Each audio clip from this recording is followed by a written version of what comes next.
I want to start with a question I hear in almost every conversation I have with a key leader. Why isn't my management team stepping up?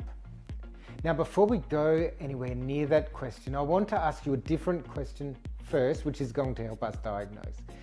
Did you actually check what your team heard?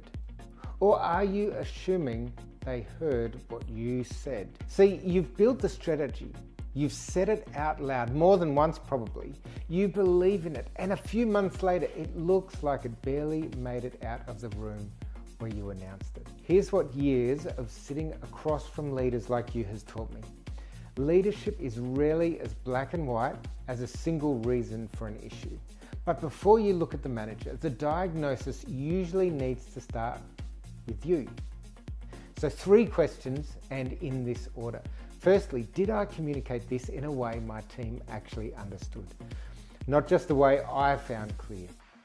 Are my expectations for timing realistic, given everything else already on their plate?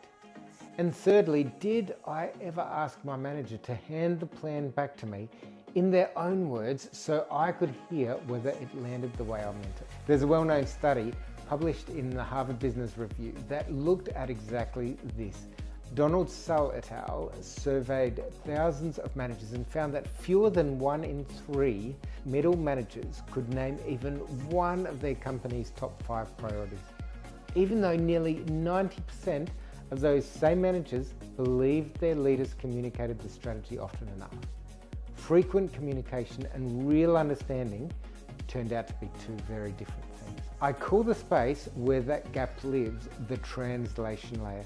It's the point in the business where a vision either compounds into something your whole team can act on or quietly stalls out. And more often than not, in my experience, it starts with you before it starts with the manager underneath you. Mandate, trust, and systems matter too, but they're the second question, not the first. Here's a comparison worth sitting with, one closer to home.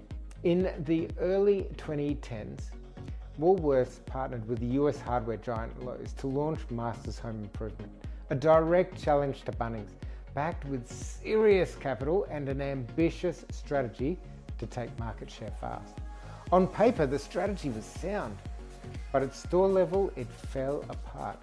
Bunnings had spent years building a translation layer, empowering store teams with real product expertise, clear expectations, and the authority to solve a customer's problem on the spot. Masters rolled out a bigger box format without the same depth at the coalface. Same market, similar ambition on paper, but one company's vision made it all the way to the customer standing in the aisle and the others didn't. Masters closed in 2016. After billions of losses, Bunnings is still the benchmark. This isn't just a retail story. John Kotter's research on organisational change, the foundation of his classic Leading Change, found that the large majority of corporate transformation efforts fail, and rarely because the strategy itself was wrong.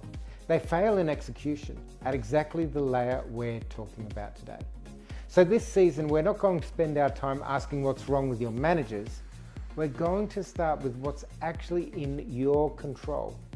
Your own communication, your expectations, and whether you have checked the message landed before we get anywhere near mandate and trust and systems. Here's the key takeaway for today. If your strategy keeps stalling at the same layer, the fastest fix usually isn't a better manager. It's checking, honestly, what actually left your mouth versus what arrived at the other end. So here's my question for you this week. When your vision leaves your mouth and reaches your management team, what actually survives the trip? Let's get to work.